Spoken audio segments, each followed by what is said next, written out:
இப்போ ஆல்மோஸ்ட் எல்லா ஸ்கூல்ஸ்லையுமே குழந்தைங்களுக்கு ஃபோனிக்ஸ் சொல்லிக் கொடுக்க ஸ்டார்ட் பண்ணிட்டாங்க. பட் இந்த ஃபோனிக்ஸ்னால் என்ன, இது குழந்தைங்களுக்கு நம்ம எப்படி ஸ்டெப் பை ஸ்டெப்பாக சொல்லிக் கொடுக்குறது, சொல்லிக் கொடுக்கறதுனால குழந்தைங்களுக்கு என்ன அட்வான்டேஜ் இருக்குது, இதெல்லாம் இன்றைக்கி வீடியோவில் பார்க்கலாம்.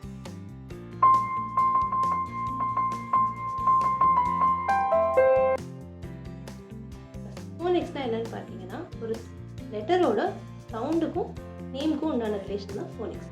அந்த சவுண்டை வச்சு தான் நம்ம பேசவோ படிக்கவோ போகிறோம். ஆனால் அந்த பேரை வச்சு தான் நம்ம எழுத போகிறோம். அதனால் ஒரு லெட்டருக்கு இருக்கிற பேர் வேறு, சவுண்ட் வேறு. அது எப்படி ஒரு லெட்டருக்கு பேரும் சவுண்டும் வேறு வேறு இருக்கும். இதே தமிழ்லலாம் பார்த்தீங்கன்னா ஒரு லெட்டருக்கு பேரும் அதே தான் இருக்கும், சவுண்டும் அதே தான் இருக்கும். கா அப்படின்னா நம்ம கான் தான் படிக்க போகிறோம், கான் தான் பேச போகிறோம், கான் தான் எழுதவும் போகிறோம். ஆனால் இங்கிலீஷில் அந்த மாதிரி கிடையாது. ஒரு லெட்டருக்கு பேர் வேறையாக இருக்கும், அதோட சவுண்ட் அதாவது ப்ரொனவுன்சியேஷன் வேறையாக இருக்கும். ஸோ அதனால் நம்ம அதை படிக்கிற விதமும் பேசுகிற விதமும் எழுதுறதுலேருந்து மாறுபடும். இப்போது ஃபோனிக்ஸ் அப்படின்ற வேர்ட் வந்து ஏன் அப்படி பேர் வச்சாங்க அப்படின்னா, க்ரீக் வேர்டில் ஃபோன் அப்படின்னா வந்து சவுண்ட் அப்படின்னு அர்த்தம். ஸோ அதனால தான் வந்து ஃபோனிக்ஸ் அப்படின்னு பேர் வந்தது.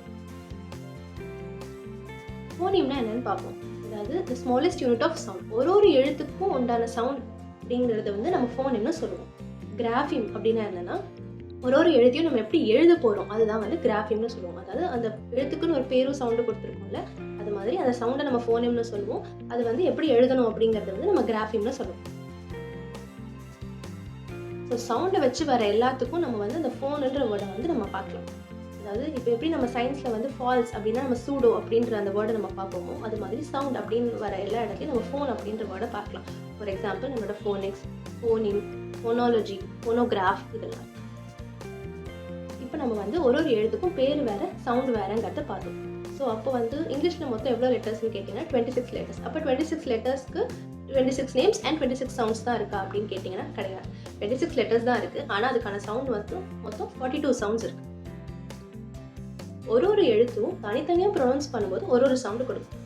ஆனால் அதே லெட்டரை வந்து வேறு சில லெட்டர்ஸோட சேர்த்து ப்ரொனவுன்ஸ் பண்ணும்போது அதோட சவுண்ட் வேறு மாதிரி இருக்கும். ஃபார் எக்ஸாம்பிள் இப்போ ஒரு சில லெட்டர்ஸே வந்து நம்ம சி அப்படின்னு ஒரு லெட்டர் எடுத்தோம்னா ஒரு சில வேர்ட்ஸில் சியோட சவுண்ட் வந்து இந்த சவுண்டு வரும். ஆனால் ஒரு சில வேர்ட்ஸில் வந்து சியோட சவுண்ட் எப்படி இருக்கும்னு கேட்டிங்கன்னா, அதாவது எஸ் சவுண்ட் மாதிரி வரும். ஸோ இப்போ இந்த ஒரு எழுத்துக்கே பார்த்தீங்கன்னா வேறு சவுண்ட்ஸ் இருக்குது.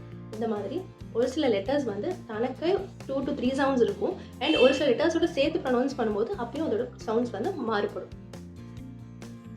ஃபஸ்ட்டு குழந்தைங்களுக்கு லெட்டர்ஸும் அதோட சவுண்டையும் சொல்லிக் கொடுக்க போகிறோம். அதாவது ஒரு எழுத்தோட பேர் என்ன, சவுண்ட் என்னங்கிறத சொல்லிக் கொடுக்க போகிறோம்.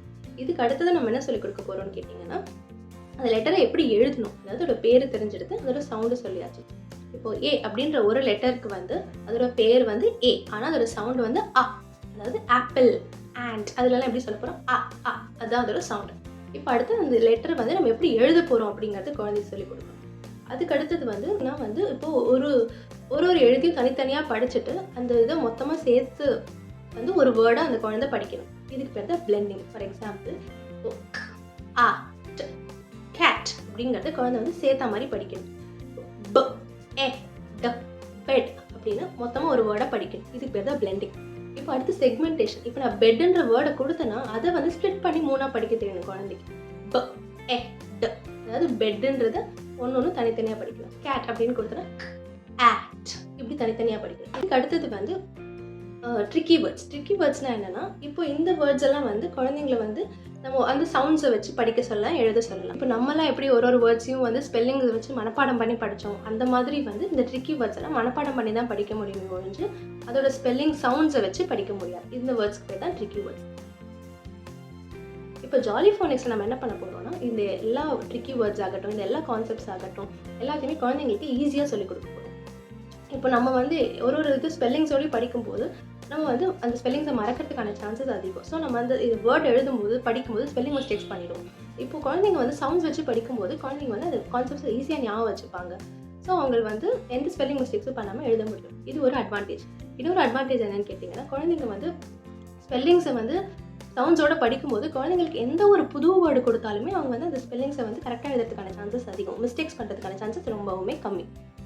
அடுத்தது வந்து குழந்தைங்க இந்த மாதிரி சவுண்ட்ஸோடு படிக்கும்போது ஒரு புக் ஆகட்டும், இல்லை வந்து ஒரு மேகசின், இல்லை அவங்களே ஒரு பேராகிராஃப் எழுத சொல்லும் போதும் கூட குழந்தைங்க வந்து அதை வந்து ஈஸியாக எழுதுவாங்க. அவங்க ரொம்ப கான்ஃபிடென்ட்டாக இருப்பாங்க படிக்கிறதுலையும் பேசுறதுலையும் எழுதுறதுலையும். ஸோ அவங்களுக்கு இங்கிலீஷ் லாங்குவேஜ் மேலே இருக்கிற கான்ஃபிடென்ஸ் அதிகமாகும், லாங்குவேஜ் மேலே இருக்கிற அஃபெக்ஷன் அதிகமாகும். இதனால் வந்து குழந்தைங்க லாங்குவேஜ் இன்னும் ஈஸியாக படிப்பாங்க.